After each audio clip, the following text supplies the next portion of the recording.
Well, Mr. Speaker, unsurprisingly, I contest the assertion that the honourable gentleman has made, but I would just say this. By 2024-25, the annual funding from the Shared Prosperity Fund will match the average annual funding that Wales would have received from the EDRF after adjusting for inflation. And if he doesn't take that from me or doesn't believe me, that is from Gito Ifan Research Associate Welsh Government Centre. I think that indicates that we're going in the right direction on the Shared Prosperity Fund. And wouldn't it be good, just for a moment, if Welsh Government could support these very ambitious opportunities? I know the whole House will want to join me in expressing our outrage and deep sorrow following the shooting at Robb Elementary School in Texas. I know our thoughts and prayers with those affected and all of the families who have lost loved ones. Before we come to Prime Minister's questions, I want to welcome Nick Munting and his family to the gallery. Nick has worked in Parliament for over 30 years, primarily as a sous chef, but also as an Associate Sergeant-at-Arms. Unfortunately, Nick has had to leave his role because of ill health, and he is much missed by his colleagues. I know all members, particularly the member for Croydon Central, Nick's constituency MP, will wish to join me in thanking Nick for his long service to the House and in sending good wishes to Nick and his families. I would also like to point out that the British Sign Language interpretation of proceedings is available to watch on Parliament Live TV. We now come to questions to Prime Minister Anthony Brown. Question number 1, please. Minister. Mr. Speaker, I want to begin by echoing what you've just said about the reports of the fatal shooting in a Texan primary school. Our thoughts are with all those affected by this horrific attack. Mr. Speaker, yesterday I welcomed the Emir of Qatar to Downing Street. It's excellent news that Qatar announced it will invest up to £10 billion into the UK through our new strategic investment partnership. And not only will it boost local economies and support jobs, it will support our green economy and decarbonisation. Mr. Speaker, this morning I had meetings with ministerial colleagues and others. In addition to my duties in this House, I shall have further such meetings later today. Anthony Brown. Thank you, Mr. Speaker. Cambridge is one of the most expensive places to live in the country, but unlike many cheaper places, NHS workers in the city get no high cost of living supplement. So NHS workers in Cambridge pay higher rents than NHS workers in outer London boroughs like Redbridge and Croydon and Bexley and Barking, and yet they get paid 15% less. This makes it very difficult for the NHS in Cambridge, including Adam Brooks Hospital, to retain and recruit staff. Will my right honourable friend, the Prime Minister, work with me to make sure that NHS workers in South Cambridgeshire and Cambridge get paid fairly? Prime Minister. My honourable friend is a fantastic champion for his constituents and for Adam Brooks, and we're very proud of our NHS, and that's why we're putting record investment in, Mr. Speaker, and I hope that the independent NHS pay review body will listen carefully to what my honourable friend has just said. We now come to the Leader of the Opposition, Keir Starmer. Thank you, Mr. Speaker. And my thoughts also, and I know the thoughts of the whole House, are with the families of the victims of yesterday's school shooting in Texas. 19 children have died, some as young as 7, and 2 adults believed to be teachers. It is an unspeakable tragedy, and our hearts are with the American people. Last weekend marked the anniversary of both the Manchester bombing and the murder of Lee Rigby, and we remember them this year as we do every year. And today is also the anniversary of the killing of George Floyd, a reminder that we must all tackle the racism that is still experienced by so many in our country and beyond. Mr. Speaker, the Sue Gray report was published this morning, and I look forward to discussing that during this afternoon's statement with the Prime Minister. For now, I want to focus on the cost of living affecting the whole country. Mr. Speaker, since we stood here last week and I asked the Prime Minister yet again to back Labour's plans for a windfall tax to reduce energy bills, hundreds of millions of pounds have been added to bills of families across the country, and hundreds of millions of pounds have landed in the bank accounts of energy companies. It sounds like he's finally seen sense, and the inevitable U-turn may finally have arrived. So when can people across the country expect him to use those oil and gas profits to bring down their bills? Prime Minister. Well, Mr. Speaker, there's nothing original about a Labour plan to tax business. There's nothing remarkable. They want to tax business the whole time, every day. Labour wants to put up taxes on business. And what we're doing is we're helping people. He asks when we're going to help people. Yeah, we're helping people now, Mr. Speaker. And we're putting £22 billion into people's pockets already, cutting council tax by £150, cutting fuel duty, cutting national insurance contributions by an average of £330 for people who pay NICs. And Mr. Speaker, how can we afford that? Because we have a strong economy, because we came out of COVID fast, Mr. Speaker, which would not have been possible if we'd listened to the party opposite. 15 tax rises, and he pretends they're a low-tax government. It's been, Mr. Speaker, it's been 4.5 months since Labour first called for a windfall tax on oil and gas profits. I've raised it week in, week out, and every week he has a new reason for not doing it. The Business Secretary has said it's bad. The Justice Secretary called it disastrous.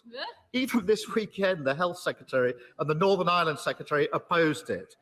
He ordered all of his MPs to vote against it last week. And now, surprise, surprise, he's backing it.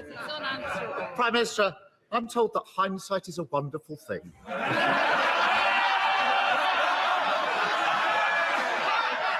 But Mr. Speaker, whilst he dithered and delayed, households across the country suffered when they didn't need to. What? Peter.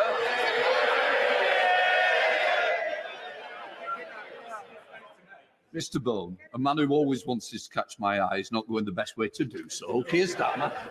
Mr. Speaker, whilst he dithered and delayed, households across the country suffered when they didn't need to. Exactly. What is it about the Sue Gray report that first attracted him to a U-turn this week? Mr. Speaker, there is no surprise about Labour's lust. There's no surprise about Labour's lust to put up taxes. There's nothing original about his thought. They get off on it. They absolutely love to confiscate other people's assets. What we prefer to do, Mr. Speaker, is make sure that we have the measures that are in place to drive investment in our country and drive jobs. And it's thanks to the steps that we took, thanks to the fact that we came out of COVID faster than any other European country, which would not have been possible if we'd listened to him, that we now have unemployment at the listen to this. They used to care about this, Mr. Speaker. Unemployment at the lowest level since 1974. And put that in your pipe. Keir Starmer. Mr. Speaker, I actually thought with his U-turn he might actually get his head out of the sand, but obviously not. The reality is that every day of his dithering and his delay, £53 million has been added to Britain's household bills. Whilst he's distracted trying to save his own job, the country has been counting the cost. Yeah, absolutely. But complacency is nothing new for this government.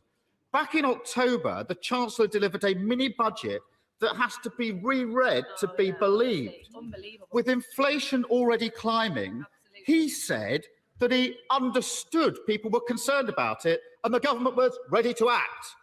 Since then, inflation has risen to a 40-year high, the highest rate of any G7 country.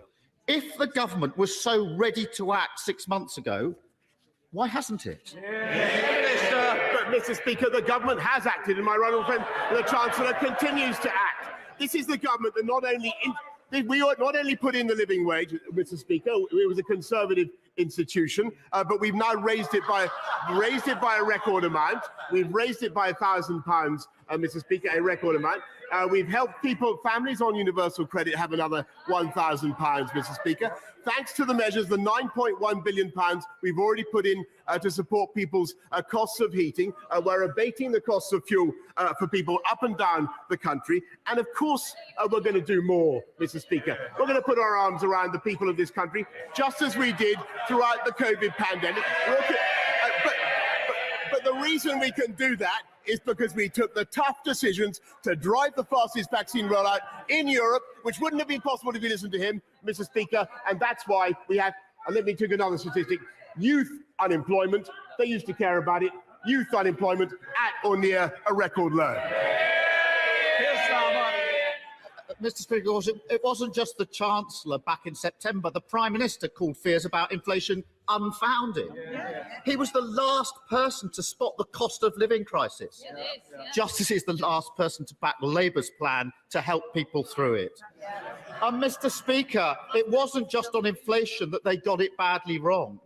In the same speech, the Chancellor boasted about growth, Prime Minister does today, how we were going to do better than all our major competitors. It was obvious that he was being complacent. And lo and behold, Britain is set to have the lowest growth of any major country except Russia. Despite our brilliant businesses and all we have to offer, why has his government inflicted on Britain the twin-headed hydra of the highest inflation and the lowest growth? Mr. Speaker, he loves running this country down.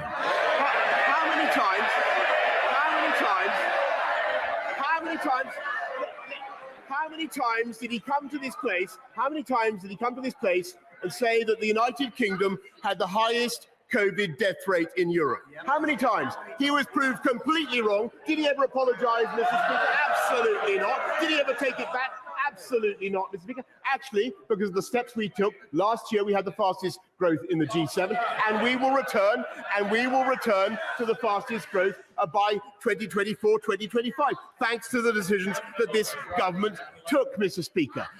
And they don't care about getting people into jobs. They don't care. We care about the working people of this country, making sure we have a high wage, high skill, high employment economy, and that's what we're delivering. He talks about running this country down. He is running this country down. And it wasn't just complacency on Labour's windfall tax, which he's now backing. It wasn't just complacency on inflation, which is now through the roof. And it wasn't just complacency on growth, which is now spluttering along at the back of the pack. Because his Chancellor also claimed that people should keep more of the rewards of their efforts. And then he put their taxes up. So does the Prime Minister want to explain to hard-working people whose wages are running out sooner and sooner each month and who are facing astronomical bills and prices, just how his 15 tax rises since taking office have helped them to keep more of their rewards in their pocket? Mr. Speaker, first of all, what we're doing is making sure after a huge pandemic that we are funding our vital public services, which we can. Because of the steps that we take. What we're also doing is making sure that we put more money back into people's pockets by the measures that I've outlined today, whether through cutting national insurance contributions or lifting the living wage or lifting universal credit, Mr. Speaker. But all this is made possible. All this is made possible because we took the responsible and sensible steps to protect our economy throughout COVID and then to come out strongly. And he's completely wrong about this country's growth performance, Mr. Speaker. He runs it down. He runs it down. He was proved wrong about COVID. He's going to be proved wrong again. Just delusional. Mr. Speaker, last week I raised the case of Phoenix Halliwell, whose kidney condition means he needs daily dialysis and whose energy bill has gone through the roof as a result. I'm glad that as a result, government officials got in touch with Phoenix yesterday, and I hope that will result in more support for people who are vulnerable. But it shouldn't be left to Labour to turn up week after week to make him aware of the consequences of his dither and delay. So I want to raise another issue where the government is sleepwalking into disaster. With the summer holidays looming, There are reports that the Home Office already has a backlog of 500,000 passports to issue. That's potentially more than 500,000 people worrying whether they will get away this summer. So can the Prime Minister reassure people that they won't miss out on their holidays due to the failures of his Home Office? Prime Minister. Well, I thank you very much, but I can tell him actually that what we're doing is massively increasing the speed with which the Passport Office deliver, and to the best of my knowledge, everybody is getting their passport within 4 to 6 weeks, Mr. Speaker. But that is because we are driving the leadership of this country, and we are getting things done that would never have been possible if we listened to them. We got Brexit done, Mr. Speaker, when he voted 48 times. 48 times he voted to undo the will of the people. We got the vaccine rollout done when he would have kept us in the European Medicines Agency, Mr. Speaker. We were the first European country to help the Ukrainians resist Vladimir Putin. Yes. Do you think, does anybody seriously believe for a second that they would have done it? Some are trying to boo, some are trying to cheer. The worst of it is I can't hear the Prime Minister. Come on, Prime Minister. Let me say very plainly, does anybody seriously think for a second that the Labour Party would have done that, Mr. Speaker, when eight of the shadow front bench, including the shadow Foreign Secretary, who is mysteriously not in his place, voted recently to get rid of this country's independent nuclear deterrent? And he campaigned to put Jeremy Corbyn in Downing Street, Mr. Speaker. We get on, we do the difficult things. We take the tough decisions, Mr. Speaker. Social care, we're fixing it. We deliver, they deliver. Prime Minister, we both can't be on our feet. I'm trying to help you. You've got to help me as well. And I'm sure you've got to the end because Mr. Stewart's itching to get his question. Graham Stewart. Thank you, Mr. Speaker. When the Prime Minister gets passionate, things get done. Brexit is done. The vaccine, if they could contain themselves, the vaccine rollout done.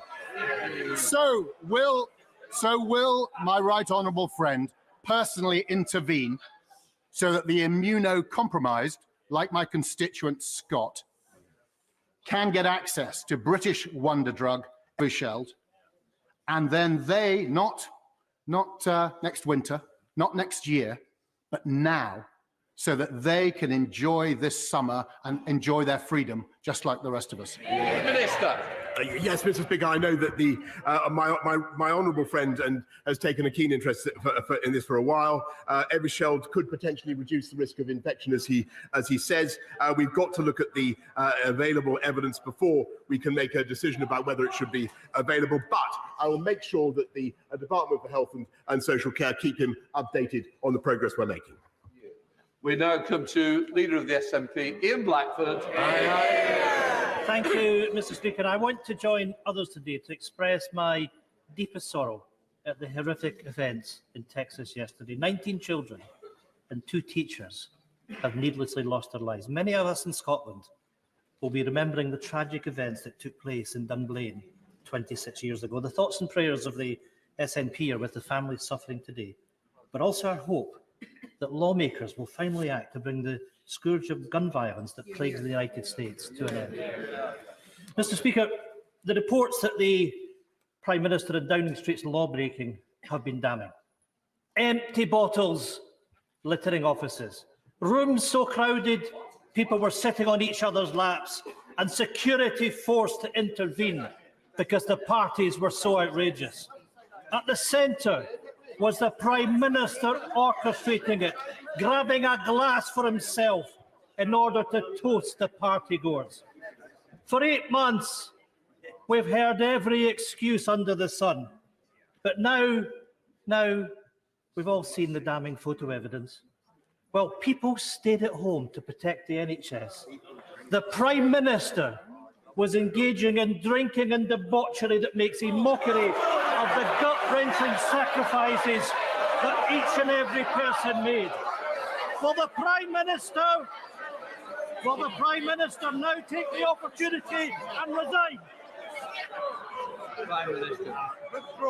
Mr. Speaker, I can tell the right honourable gentleman that much as I appreciate his advice, he'll have a further opportunity, which I'm sure he will take with his customary length to debate that matter in the course of the statement which will follow directly after PMQs. I'm not happy. Ian Blackford. Matters, Mr. Speaker, but it's all a joke to the Prime Minister. The Prime Minister has lost the trust of the public. He has lost what little moral authority he had left. The Prime Minister has apologised many times, not because he feels any genuine remorse. He still refuses to even admit that there were parties and that he presided over them. He apologised for one simple reason: he got caught. The reality is, no apology will ever be enough for the families of people who lost loved ones, for the families who followed the rules, who stayed at home whilst their nearest and dearest to them were dying, and are now forced to look at photographs of the Prime Minister surrounded by drink, toasting to a party in the middle of a lockdown. If the Prime Minister will not accept that he must resign, then the Tory benches must act. This Prime Minister, who has broken the law and shown a cavalier attitude to the truth, cannot be allowed to remain in office. Prime Minister, time is up. Resign, resign, resign before this House is forced to remove him. Prime Minister. I thank him very much, and I would just direct him again. I think it would be to his advantage to look through the report, and then I think we should return to it after PMQs. We now come to Jonathan Gillis. Thank you, Mr. Speaker. High streets and heritage means a lot to the people of Stoke-on-Trent North, Kidsgrove and Tork. Burslem and Tunstall, two of the great 6 towns of Stoke-on-Trent, are plagued with rogue and absent landlords who are too happy to let shops sit empty and historically important buildings such as Price and Kensington Teapot Works fall into ruin, which is why I introduced my proper maintenance of land bill to increase fines on these ruinous owners. Can my right honourable friend confirm that as part of the government's planning reform, he will adopt my bill which imposes a new unlimited fine so these reckless reprobates can be held accountable? Up the veil for Saturday, Mr. Speaker. Prime Minister. Yeah, Mr. Speaker. Up the veil, but on his, I want to thank him, by the way, for his campaign. I think he's entirely right, and that's why we've adopted the measures that he proposes in the bill. Those who leave properties derelict unreasonably could face an unlimited fine, Mr. Speaker. Sir Geoffrey Donaldson. Thank you, Mr. Speaker. I was pleased to meet the Prime Minister last week in Royal Hillsborough in my constituency. We welcome his commitment to introduce legislation to deal with the protocol on the Irish Sea border and to protect the Belfast Good Friday Agreement. That will take some time. In the meantime, as in the rest of the United Kingdom, hard-pressed households in Northern Ireland are suffering from the cost of living crisis. Will the Prime Minister give me an assurance that any measures that are brought forward by the Chancellor in the near future to help hard-pressed households will apply to Northern Ireland, and that the protocol will not be allowed to prevent Northern Ireland citizens receiving the support they need from the government at this time? I thank the right honourable gentleman very much. As he knows, we have a package of measures to support families across the whole of the UK that I've detailed already to the House. I may say that I also think it would be an advantage to the people of Northern Ireland in tackling the issues that we all face across the UK if Stormont were to be restored, Mr. Speaker. Thank you, Mr. Speaker. The recent report on levelling up the rural economy highlighted many areas where more work is needed in small rural and coastal communities to ensure they also benefit from our levelling up agenda. Does the Prime Minister agree with me that we need to ensure levelling up reaches into rural and coastal Devon? And will my right honourable friend meet with me and Helen Herford, our excellent candidate in Tiverton and Honiton, how we can progress our plans for Devon? Prime Minister. Yes, of course, Mr. Speaker, because my honourable friend is a fantastic advocate for Devon, for rural communities, and I will make sure that both she and Helen Herford get a meeting with the relevant minister to discuss her ideas further. Ben Lake. Mr. Speaker, rising fuel costs are causing serious problems for workers in car-dependent rural areas like Ceredigion. And for carers and district nurses, the situation has reached a crisis point. One carer from Ceredigion often has to travel 29 miles just to reach the first service user of the day and travels around 1,700 miles each month. Would the Prime Minister therefore consider extending the rural fuel duty relief scheme to areas like Ceredigion to help my constituent and many like her to continue their invaluable work? Well, I thank him for his excellent question, and I can tell him that rural fuel duty relief is there to compensate motorists by helping retailers in some more remote rural areas where pump prices can be significantly higher. It currently operates on a geographical basis, but Mr. Speaker, I'm very happy to ensure that the honourable gentleman gets a meeting with the relevant minister as fast as possible. Stevenson. Prime Minister, Labour and Socialism has failed this country because they've followed policies which interfere too much in people's lives, over-regulate, spend too much taxpayers' money, borrow too much, and raise taxes. Could the Prime Minister tell the House what policies his government are going to follow to ensure we don't have a similar fate? Yes, Mr. Speaker, I can, and I'm grateful to my honourable friend, and he's absolutely right. That Labour's instinct everywhere and always is to put up tax with all its that's what they're bragging about it today, Mr. Speaker. It's ludicrous. And what we are doing is not only cutting people's contributions under national insurance, but also helping businesses to invest with the 130% super deduction that my right honourable friend put in. And what that is doing is helping us to have a high-wage, high-skill economy with unemployment, and that's why I said this before, Mr. Speaker, at the lowest since 1974. Jill Furness. Thank you, Mr. Speaker. Days before the election of disgraced former Conservative MP Imran Ahmad Khan, his victim warned the Conservative Party of the abuse he had suffered. Sit down, sorry. There's still, I think, an appeal in sub judice, so if you can be careful how just word the question. Shockingly, they failed to act on this report and still won't explain why. That's why Rotherham child sexual exploitation survivor Sammy Woodhouse has called for an independent investigation into the failure, warning that the Conservative Party have broken the trust of victims. So will the Prime Minister personally back those calls and launch an independent investigation into the failure to act so that victims can have confidence that his party will never again turn a blind eye to it? Well, Mr. Speaker, I hear what she says and the sensitivity of the issues that she raises. I think that though, given the legal proceedings that are currently going on, I don't think it would be right to comment any further. On Bailey.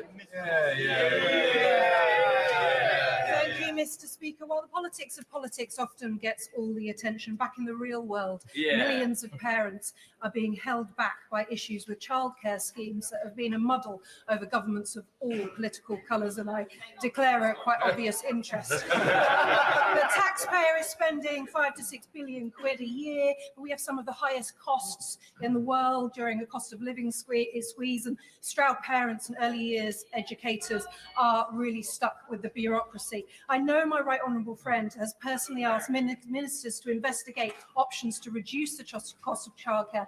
Will he tell us a little bit more about what we can do urgently and work with me with the think tank Onward where we do our reforms? Well, yes, Mr. Speaker, I thank her very much, and she and I talked about this. This is a subject in which I take a direct personal interest, and I think, Mr. Speaker, that there are things that we can do to make childcare more affordable. One of the issues is that not enough people take up tax-free childcare. We need to have more take-up of what is on offer. But what we can also look at, Mr. Speaker, is ways in which we can reform and improve the system. Court session left. Thank you, Mr. Speaker. Next month marks 5 years since the horrific Grenfell fire tower, which killed 72 people. My constituency, Vauxhall, has many tall buildings similar to Grenfell. In 2019, the Prime Minister rightly told this House, where the inquiry recommends government responsibility for fire safety, we will legislate accordingly. But, Mr. Speaker, last week the government dropped the inquiry's recommendation that personal evacuation plan should be in place for disabled residents, claiming basic safety would be too expensive. Grenfell United said that this showed that cutting costs is more important than the value of human life. So will the Prime Minister urgently reverse this deeply inhumane decision and not break another promise to this House? Prime Minister. Mr. Speaker, let's be clear. If there is an issue with fire safety in a building, then extra steps should be taken and remediation should be made. And when it comes to self-evacuation, Mr. Speaker, the Home Office has launched a new consultation to support the fire safety of residents who are unable to self-evacuate. But if she has further representations to make on that point, I'll be very happy to ensure she gets a meeting with the Minister in Duluth. Yeah. Mr. Speaker, I am not a cynical sort, but I was slightly perplexed this week when the Cabinet Secretary and the Director of Government Propriety and Ethics, no less, were banned from attending my committee to give evidence which had been scheduled for 2 months. I cannot possibly think why, Mr. Speaker. But I wonder which particular subjects my right honourable friend, the Prime Minister, was most concerned being raised by my committee. Was it the case of undeclared loans and donations in kind, security insights into appointments to the House of Lords, or indeed the consultation of the Propriety and Ethics Units in ministerial appointments? Prime Minister. Mr. Speaker, I can assure him, I know he's not a cynic, he's one of nature's idealists, Mr. Speaker, and I will make sure that all relevant ministers and civil servants appear before his committee. Thank you, Mr. Speaker.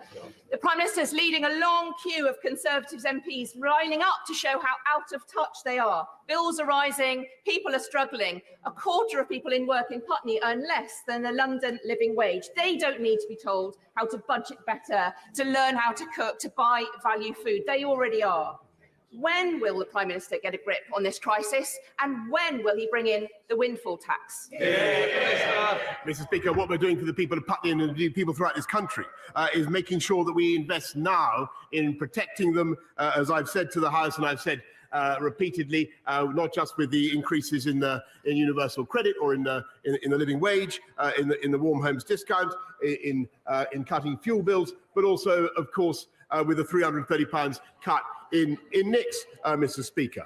But the reason we can do this is because we have a robust economic position in which we have strong employment. That is giving us the revenue to pay and to cushion people in this difficult time. It would not have been possible if we'd listened to the Labour Party during COVID. McCartney. Thank you, Mr. Speaker. This weekend, tens of thousands of Huddersfield sporting fans are coming down to London.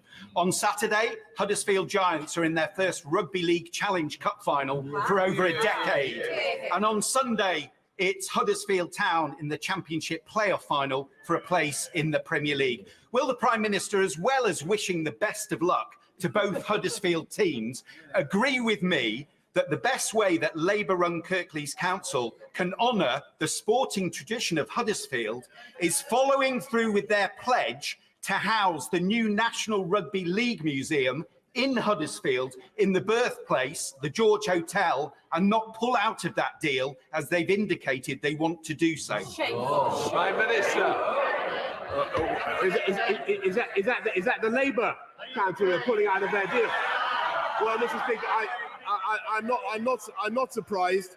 All I can say is I congratulate him on his campaign for a National Rugby League museum, and I urge him to take it up with the Arts Council or other relevant bodies. Andy MacDonald. Thank you, Mr. Speaker. Under the cover of the pandemic, we've seen a massive shift in wealth from the poorest to the richest. A partying PM and a law-breaking rich list Chancellor have lined the pockets of their wealthy pals, whilst upwards of 175,000 of our fellow citizens have died from COVID. And they're now sitting on their hands and laughing in our faces as the cost of living crisis and fuel poverty could well leave thousands more to die of cold in their own homes. So, Mr. Speaker, when we saw pictures of the PM partying in the middle of the pandemic, was he toasting his assault on the working class? And I ask him, how on earth does he sleep at night with so much blood on his filthy, privileged hands? Mr. Speaker, from furlough onwards, everything we have done since the pandemic began has been to get money into the pockets of the working people of this country, and those are the people time and again that we have prioritised. And I do not for a moment, doubt, Mr. Speaker, that things are tough. I do not doubt it for a moment, but it is our intention to get this country through it, and we will get through it very well by putting our arms around people as we can and as we will because of the fiscal firepower that we have, Mr. Speaker, but also by making sure that we continue with the high wage, high skill, high employment economy that we have. And the best thing to get money into people's pockets, Mr. Speaker, is to have a job. Jill Mortimer. Does the Prime Minister agree with me that when the right honourable member opposite spins his myth of a low-tax Labour Party, he clearly needs a memory job? Because can I just remind you all that in 2019, you all stood on a manifesto that would have inflicted the highest tax burden on the people of this country in peacetime. That's probably why there's so few of you over there. Yes, Mr. Speaker, they campaigned to put up taxes on business to the highest level this country has ever seen. That was his ambition, Mr. Speaker, and that is what they would do again. Be in no doubt, that's what they love to do. You can feel the lust for tax rising off those benches opposite, Mr. Speaker, and that is why there's never been a Labour government that left office with unemployment lower than when they came in. Mr. Wakeford. Thank you, Mr. Speaker. Yesterday, the head of Ofgem advised MPs that the energy cap is due to increase to £2,800 in the autumn, more than double from last year. And I know the Prime Minister has been busy drafting and redrafting his half-assed apologies rather than helping the people of Bury South. But at which work event?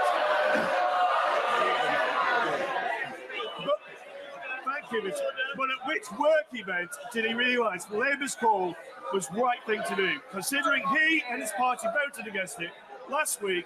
Is it just to save his own neck? I couldn't either hear the question or the advice I was being given. It might be helpful I could hear both. Prime Minister, did you manage to hear it? Very much. Well, I heard enough, Mr. Speaker, to have a rough idea of the nonsense that he was talking. And what we're doing, Mr. Speaker, is not only supporting people now, but we will continue to put our arms around the people of this country as we did during the pandemic and beyond. Can I just say, moderate language is what we normally use. I don't find it. It doesn't suit the chair, and I don't think it suits the country, so please. John Barron. Thank you, Mr. Speaker. The Prime Minister will recall I've previously raised with him the plight of 170 British council contractors who remain in Afghanistan in fear of their lives, 85 of whom are deemed to be at very high risk. I met the refugee minister last week. It was a positive meeting, but we face bureaucracy which is preventing the FCDO from cutting through that bureaucracy and helping these people now, courtesy of the ACRS scheme. Will he help us cut through that red tape and help these people? We owe them a debt of obligation and time is running out. Well, I thank him very, very much. I'll see what we can do to help those particular people, but I just remind the House that we've not only evacuated 15,000 people under Rock Pitting, which I think was a great credit to this country, we've supported since then 4,600 more have come to this country, and we'll do what we can to help the people that he mentions. Boris. Thank you, Mr. Speaker. Jubilee Lead Academy in my constituency, working with Nottingham citizens, recently asked me to visit the school to hear about their low pay campaign. They're tired of seeing people in our community working hard but living in poverty. And now bills are rising, inflation's at 9%, and yet the government seems incapable and frankly a little disinterested in doing anything to help out. Mr. Speaker, our children can see the need for emergency action. Why can't our government? Prime Minister. Mr. Speaker, everybody in work, 30 million workers will get a tax cut in July on top of everything that we're already doing. But that is not the end of what this government is going to do to look after people. And I've told the House before this morning, this afternoon, that we will continue to use our fiscal firepower to look after the British people through the COVID aftershocks and beyond. Peg Williams. Thank you, Mr. Speaker. On Monday at 3:25, a school bus crashed into a group of school children in Llanfachronion. 3 children were airlifted to hospital, with another child and the bus driver taken by ambulance, and a 5th child was discharged at the scene. Everyone is in a stable condition. Clearly, this is a tragic accident that will stay with the community for some time. Will the Prime Minister join me, and I'm sure the whole House, in sending our love and prayers to those in hospital? And will he also praise the teaching staff of both the primary and high school, the Welsh Air Ambulance, Dyfed Powys Police, for their heroic response and their continuing response to the community? I thank my honourable friend for raising this very, very sad incident, and I'm sure the whole House, his thoughts, Mr. Speaker, will be with those who have been affected, and I want to join him in particular in paying tribute to the emergency services, but also, of course, the teachers and the staff of the school who did so much to help. Tony Antoniazzi. Thank you, Mr. Speaker. Prime Minister, my constituent Robert Walker sadly died last year. He worked for MI6 and as such disclosed in confidence that he was a gay man. This confidence was breached by the HR department at the Foreign Commonwealth Office. Recently unearthed paperwork showed that this breach largely accounted for his well-being and enforced early retirement. Would the Prime Minister offer Bob's partner, Stephen Honeyman, a posthumous apology and commit to ask the Foreign and Commonwealth Office for a formal response to his treatment while he worked at MI6? Prime Minister. Well, Mr. Speaker, I want to begin by saying how grateful I am to the honourable member for raising this case, but I have to tell her I'm afraid I don't know directly about the events that she describes.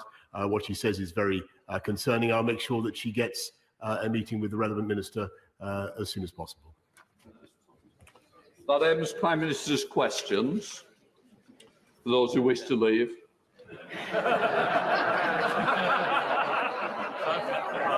We now, can I just say to the House, I expect moderate and temperate language.